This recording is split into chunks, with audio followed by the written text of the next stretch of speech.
Hello दोस्तों, आपका welcome है आपके अपने YouTube channel science on wifi पर। और आज की क्लास में हम डिस्कस करने वाले हैं रक्त वाहिनियों को। हमने रक्त पढ़ा, रक्त के अंदर जो सारी चीज़ें जो इस एग्जाम्स में आती हैं सबको हमने डिस्कस किया।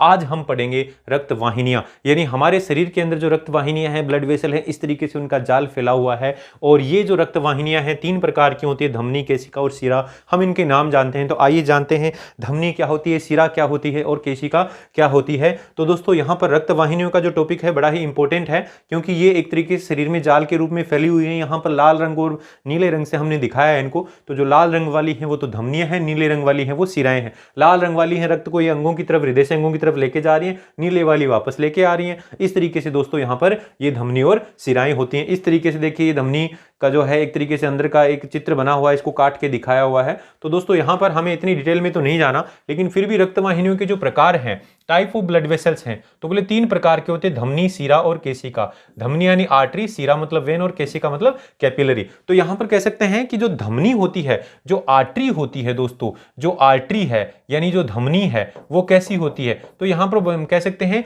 कि वो देखिए रक्त कहां से ला रही है। तो अभी हमने बोला था फ्रॉम हार्ट, यानी ये कहां से, फ्रॉम हार्ट यानी हृदय से रक्त को लाती है। हृदय से क्या लाती है, रक्त लाती है ये, ठीक है ना, हृदय से लाती है। तो हमें यहां देखते ही पता चल गया हृदय से लाएगी ये, फिर हर अंग में जाएगी इसकी शाखा, और इस तरीके से पतली पतली रक्तवाहिनी में बदल जाएगी, और इसको बोलते हैं हम कैपिलरी यानी केशिका। तो दोस्तों ये क्या है, बोले ये केशिका है। क्या है, केशिका। तो आपको तो सिर्फ इस चित्र से इतना ही ध्यान रखना है कि ये जो धमनियां हैं उनसे ऐसे केशिकाओं में वो बदल जाती हैं, और केशिकाओं से हर भाग के अंदर, केशिकाओं से शरीर के प्रत्येक भाग में, कोशिकाओं में यहां से पदार्थ बाहर निकलते हैं। और फिर जो रक्त है उसमें जब ऑक्सीजन खत्म हो जाता है, CO2 बढ़ जाती है, तो वापस आके फिर शिराओं में आ जाता है, और शिराओं के माध्यम से हार्ट की तरफ चला जाता है। यानी हार्ट से आया था, ठीक है ना, फिर केशिकाओं में गया, केशिकाओं से इकट्ठा हुआ, और ये जो शिरा है जो है, इस शिरा से रक्त कहां गया दोस्तों, बोले शिरा से टू हार्ट यानी हृदय की ओर रक्त चला जाता है। कहां चला जाता है, हृदय की ओर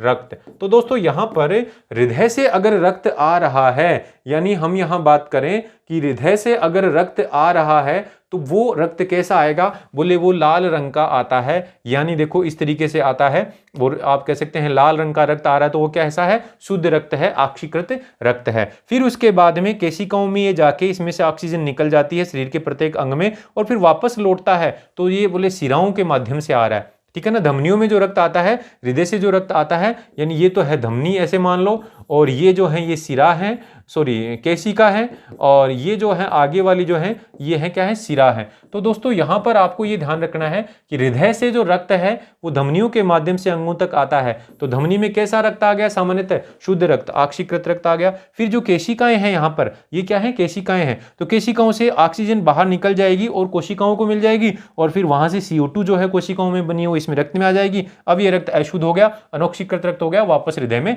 आ गया। लेकिन हृदय से फिर ये फेफड़ों में भी जाता है, फेफड़ों में जाके उससे ऑक्सीजन मिलती है, फेफड़ों में ये जो अशुद्ध रक्त जाता है वहां से वापस इस तरीके से आ जाता है, यानी इस तरीके से अशुद्ध रूप में जाता है और फिर शुद्ध होके वापस आ जाता है। तो दोस्तों यहां पर हम आगे बात करेंगे, लेकिन पहले यह बताएंगे कि जो हमारे शरीर में जो रक्त प्रवाह की दिशा है, यानी ब्लड कैसे फ्लो होता है, तो बोले ब्लड है वो हृदय से चलता है। कहां से चलता है, हृदय से धमनियों में जाता है, धमनियों से कहां जाता है, बोले केशिकाओं में जाता है, केशिकाओं से बोले शिराओं में, और शिराओं से वापस हृदय में आ जाता है। यानी इस चित्र से यही बता रहा है कि हृदय से रक्त कहां गया, बोले धमनियों के माध्यम से गया, धमनियों से फिर हर अंग की केशिकाओं में गया, केशिकाओं से फिर इकट्ठा होकर वापस शिराओं के माध्यम से आके हृदय में आ गया। हृदय से कहां गया, बोले यही रक्त हृदय से फिर बोले फेफड़ों में गया, फेफड़ों में इसमें ऑक्सीजन घुल गई और वापस आ गया, और इस तरीके से आप कहते हैं दोनों फेफड़ों से वापस आ गया, हृदय से निकल के ऐसे। तो इस तरीके से जब हम हृदय को पढ़ेंगे, हृदय की संरचना को पढ़ेंगे, तो इसको और भी अच्छे से क्लियर से हम पढ़ने वाले हैं। लेकिन दोस्तों यहाँ पर आपको धमनी और जो शिरा का जो कंसेप्ट है वो समझना है। तो इसको यहाँ देखिए, ये हमारा हृदय है। क्या है दोस्तों, ये हृदय है। ये क्या है, हृदय है। हृदय से ये रक्त निकला, तो ये किससे निकला, बोले यहाँ एओर्टा नाम की धमनी है, जिसको हम बोलेंगे महाधमनी। तो हमने बोला हृदय से जो रक्त निकल के बाहर आ रहा है उस रक्तवाहिनी को क्या बोल रहे हैं, रक्तवाहिनी को महाधमनी बोल रहे हैं। तो ये महाधमनी, अब महाधमनी की शाखाएं निकल रही हैं। महाधमनी की एक शाखा निकली जो लीवर को चली गई, यानी यकृत को चली गई। ये सिर्फ समझाने के लिए है, मतलब महाधमनी की शाखा यकृत में चली गई, ऐसे ही महाधमनी की शाखा यहाँ पर स्टोमक यानी इंटेस्टाइन में चली गई, आंत व आमाशय में चली गई। ऐसे ही महाधमनी की एक शाखा कहाँ जाएगी, बोले रीनल आर्टरी यानी किडनी में चली गई, यानी वृक्क में में चली गई और इसी तरीके से लोअर बॉडी पार्ट यानी नीचे के हिस्सों में चली गई। यानी हृदय यहां पर है तो हृदय से जो महाधमनी नीचे की तरफ जाती है, हालांकि ऊपर भी इसकी शाखाएं जाती हैं लेकिन नीचे की तरफ जाती हैं, तो हर अंग तक इसकी शाखा निकलती है। तो महाधमनी को हम यहां पर अभी पहले धमनी ही बोलेंगे। हृदय से रक्त बाहर आ रहा है और वो किसके थ्रू आ रहा है? धमनी के थ्रू, और धमनी से फिर शरीर के प्रत्येक भाग में इस तरीके से जा रहा है, और प्रत्येक भाग में क्या है? केशिकाएं हैं। इन केशिकाओं के माध्यम से यहां पदार्थों का आदान प्रदान होता है, और फिर जो अशुद्ध रक्त है, अब उसमें ऑक्सीजन खत्म हो गई है, CO2 एंटर कर गई है, तो वो फिर इन सिराओं के माध्यम से, ये रीनल वेन यानी किडनी से भी निकल के आ गया, लीवर से भी निकल के आ गया, और इस तरीके से वापस हृदय में आ जाता है। लेकिन देखो हृदय के अंदर ये जो रक्त है अशुद्ध रक्त है, यहां पर देखो इसको हमने लाल रंग से दिखाया था यानी शुद्ध रक्त था, यानी ऑक्सीजन इसमें थी, और यहां पर इसको नीले रंग से दिखाया क्योंकि इसमें अशुद्ध रक्त है, इसलिए नीले रंग से दिखाया, इसका रंग भी नीला होता है। अब ये हृदय में जाएगा और हृदय से जाके फिर फेफड़ों में जा रहा है नीले रंग का रक्त, यानी फेफड़ों में जा रहा है। तो हृदय से जो फेफड़ों को रक्त लेकर जाती है उस धमनी को, उसको वैसे तो हम धमनी ही बोलेंगे, ठीक है ना, लेकिन उसको क्या बोलते हैं? पल्मोनरी आर्टरी यानी फुफ्फुसीय धमनी बोलेंगे, और वो अशुद्ध रक्त को लेकर जाती है। फिर फेफड़ों के अंदर क्या होता है बोले, इसमें ऑक्सीजन घुल जाती है और ये शुद्ध हो जाता है, और फेफड़ों में क्या है? शुद्धिकरण हो जाता है इसका, और फिर फुफ्फुसीय शिरा के द्वारा यानी पल्मोनरी वेन के द्वारा ये रक्त जो है शुद्ध रक्त है वापस हृदय में आ जाता है। तो देखिए अब इसको रेड कलर का दिखा दिया, पहले नीले रंग का था, यानी पहले अशुद्ध रक्त ही गया था। यानी यहां पर हम कह सकते हैं कि धमनियों में वैसे तो देखो रक्त कैसा जाता है? शुद्ध रक्त जाता है। सिराओं में कैसा आता है बोले? अशुद्ध रक्त आता है। यानी शुद्ध रक्त का मतलब ऑक्सीजन वाला घुला हुआ रक्त, और अशुद्ध रक्त का मतलब ऑक्सीजन उसमें नहीं है, ठीक है, अनॉक्सीकृत रक्त। तो शुद्ध रक्त मतलब ऑक्सीकृत रक्त धमनियों में बहता है, और अशुद्ध रक्त मतलब अनॉक्सीकृत रक्त यानी सिराओं में बहता है। लेकिन यहां उल्टा है, यहां पर देखो धमनी, ये धमनी है कौन सी? फुफ्फुसीय धमनी है, पल्मोनरी आर्टरी, और उसमें अशुद्ध रक्त बह रहा है, और ये फुफ्फुसीय सिरा है, पल्मोनरी वेन, इसमें शुद्ध रक्त बह रहा है। उल्टा है ना। यानी हम यहां कहेंगे ये धमनी और सिरा की परिभाषा की बात करें तो धमनी और सिरा किसको कहेंगे? शुद्ध और अशुद्ध के आधार पे नहीं कहेंगे, हम कहेंगे जो हृदय से अंगों की ओर रक्त लेकर जाती है उसको क्या बोलते हैं? धमनी, और अंगों से जो हृदय की ओर रक्त लाती है उसको क्या बोलते हैं? सिरा। अब यहां पे भी देख लो, फेफड़े एक अंग है, तो बोले हृदय से फेफड़ों की तरफ यानी हृदय से अंग की तरफ जो रक्त लेके जाएगी उसको क्या बोला था हमने? धमनी। अब ये कौन से अंग की तरफ लेके जा रही है? बोले फुफ्फुसीय फेफड़ों की तरफ, तो इसलिए इसको बोल दिया पल्मोनरी आर्टरी, यानी आप कह सकते हैं फुफ्फुसीय धमनी बोल दिया। और ये जो वापस ला रही है बोले अंग से हृदय की ओर ला रही है उसको हम सिरा बोलते हैं। तो फेफड़े एक अंग है और उससे हृदय की ओर रक्त आ रहा है तो उसको हम बोलेंगे फुफ्फुसीय सिरा। तो दोस्तों यहां पर सिरा और धमनी का कंसेप्ट इतना याद रखना है, जो हम अभी आगे बताएंगे कि हृदय से अंग की ओर रक्त लेकर जाने वाली को धमनी बोलते हैं, अंगों से हृदय की ओर रक्त लाने वाली को सिरा बोलते हैं। सामान्यतः सभी धमनियों में शुद्ध रक्त ऑक्सीकृत रक्त बहता है, लेकिन इस धमनी में अशुद्ध रक्त बह रहा है। ऐसे ही आप कह सकते हैं सामान्यतः सभी सिराओं में अनॉक्सीकृत रक्त यानी अशुद्ध रक्त बहता है, लेकिन ये जो सिरा है ये फुफ्फुसीय सिरा, इसमें शुद्ध रक्त बहता है। तो दोस्तों ये कंसेप्ट आपको ध्यान में रखना है। अब हम पढ़ेंगे सिरा और धमनी में अंतर, यानी इनके अंदर डिफरेंस क्या है। तो दोस्तों यहां पर डिफरेंस की अगर हम बात करें तो डिफरेंस में ये बताएंगे कि जो धमनी है उसमें रक्त का प्रवाह जो है हृदय से अंग की ओर होता है, यानी हार्ट से ऑर्गन की तरफ, ऐसे HO लिख देंगे, ठीक है ना। तो ये धमनी में होता है, ठीक है। लेकिन सिरा में अंगों से यानी ऑर्गन से हार्ट की तरफ यानी अंगों से हृदय की तरफ होता है, जो अभी जैसा कि अपने हमें चित्र में देखा। यानी धमनी में हृदय से अंगों की ओर, तो देखिए धमनी में क्या बोला हमने? हृदय से अंगों की ओर, और सिरा में बोले अंगों से हृदय की ओर, तो सिरा में हमने यही बोला अंगों से हृदय की ओर। तो ये कंसेप्ट आपको मेन ध्यान रखना है।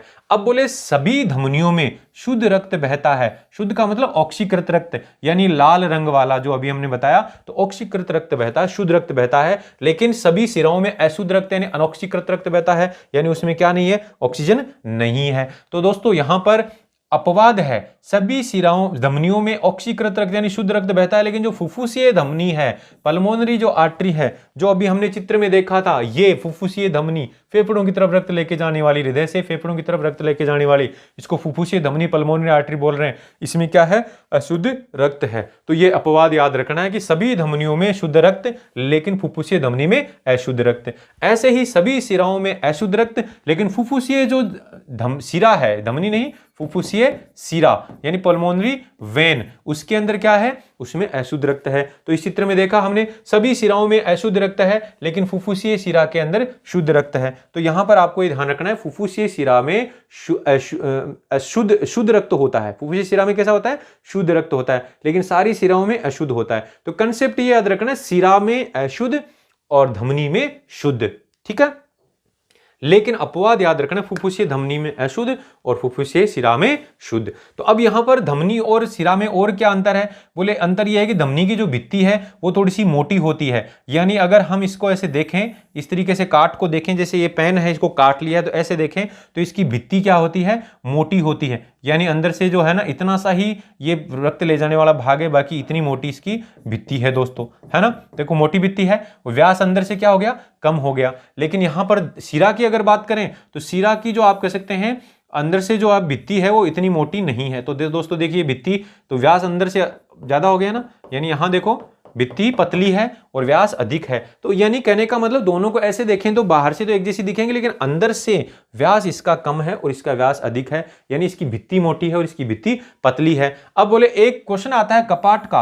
कपाट शिराओं में, धमनियों में अनुपस्थित होते हैं लेकिन शिराओं में उपस्थित होते हैं। दोस्तों ये बड़ा ही इंपॉर्टेंट पार्ट है, ये हम आप कह सकते हैं हायर क्लासेज में पढ़ते हैं। आपको तो सिर्फ याद रखना है शिराओं में कपाट होते हैं। कपाट किस लिए होते हैं? बोले जब शिराओं के अंदर रक्त ऊपर की तरफ बहता है तो बोले दबाव कम रहता है, तो इस तरीके के कपाट होते हैं। रक्त ऊपर जाएगा, यहां का रक्त यहां जाएगा, यहां का रक्त यहां जाएगा, यहां वाला ऊपर जाएगा। तो इस तरीके से जब रक्त का दबाव कम होगा तो ये वापस नहीं आएगा रक्त, यानी शिराएं तो वापस ला रही है रक्त को नीचे से ऊपर की तरफ ला रही है, और हम खड़े हैं, हम खड़े होंगे तो ये जो कपाट अगर नहीं होंगे तो ये रक्त वापस आ जाएगा। इसलिए आप कह सकते हैं थोड़ा सा दबाव हुआ और दबाव होते ही रक्त ऊपर चला गया तो ऊपर वाला रक्त वापस नहीं आएगा, इसलिए कपाट होते हैं। तो ये कपाट का ध्यान आपको रखना है। और रक्त का दाब है धमनियों में अधिक होता है, क्योंकि भाई वो हृदय से निकल रही है, तो हृदय एक मोटर की तरह काम कर रहा है, तो उसमें रक्त का दाब अधिक होगा। यानी धमनियों में यहां से रक्त निकल रहा है, हृदय को पंप कर रहा है, तो यहां रक्त का दबाव अधिक होगा और शिराओं में रक्त का दबाव कम होगा दोस्तों। लेकिन यहां पर अगर बात करें रक्त दाब है वो अधिक है और यहां पर रक्त दाब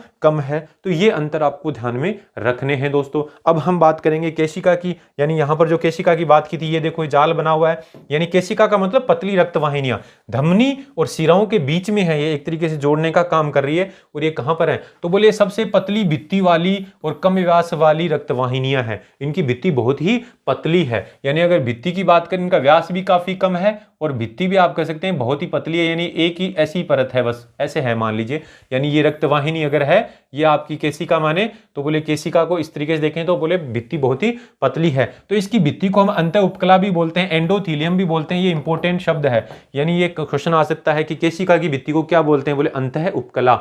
और ये जो केशिका जो है ये जल व घुलित पदार्थों के लिए पारगम्य होती है, इसके आर पार जा सकती हैं। यानी अगर मान लीजिए ये हमारी केशिका है तो हम इसको ऐसे बना सकते हैं कि केशिका का मतलब इसके दीवार के अंदर ऐसे काफी बारीक बारीक छेद हैं, दीवार में क्या है? बारीक बारीक पोर हैं। तो अब हम यहाँ कह सकते हैं कि जब इसमें से कोई पदार्थ ऐसे बहेगा, रक्त बहेगा, तो रक्त में से जो जल और जो घुले हुए पदार्थ हैं वो बाहर आ जाते हैं। यहाँ पर घुले हुए पदार्थ हैं वो ऐसे बाहर आ जाएंगे। इसकी भित्ति पारगम्य होती है, तो ये आपको ध्यान रखना है। और इसकी भित्ति को क्या बोलते हैं? एंडोथीलियम इन अंत उपकला बोलते हैं। और इसकी भित्ति क्या है? बहुत ही पतली है। अब दोस्तों रक्त व कोशिकाओं के मध्य पदार्थों का जो आदान प्रदान होता है, यहाँ रक्त है, इसके अंदर क्या है दोस्तों? रक्त है। यहां क्या है? ब्लड है। और यहां पर क्या है? कोशिकाएं हैं। ये हमारी क्या है? कोशिकाएं हैं। तो कोशिकाओं के मध्य, यानी ये कोशिकाएं हैं, ये क्या है? सेल्स हैं। क्या है दोस्तों? ये सेल्स हैं। तो ये जो सेल्स हैं इनके मध्य, यहाँ इस सेल्स को ऊर्जा चाहिए, ऊर्जा कहां से आएगी?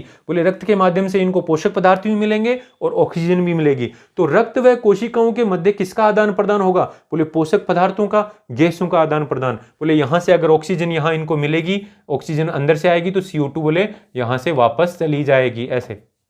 तो गैसों का आदान प्रदान, ऐसे ही रक्त में क्या है? ग्लूकोज वगैरह सब कुछ है, तो यहाँ पोषक पदार्थ भी इनको मिलेंगे। तो दोस्तों यहाँ पर ये जो आदान प्रदान है तो न तो धमनी के माध्यम से होता है, नहीं शिरा के माध्यम से होता है। किसके माध्यम से होता है? बोले जो आदान प्रदान है पदार्थों का वो केशिका स्तर पर ही होता है, यानी कैपिलरी लेवल पर ही होता है। कहाँ होता है? कैपिलरी लेवल पे ही होता है।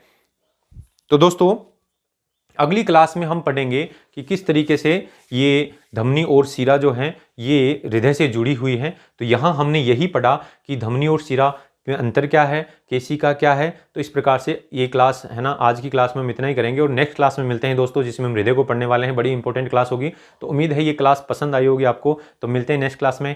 Thank you.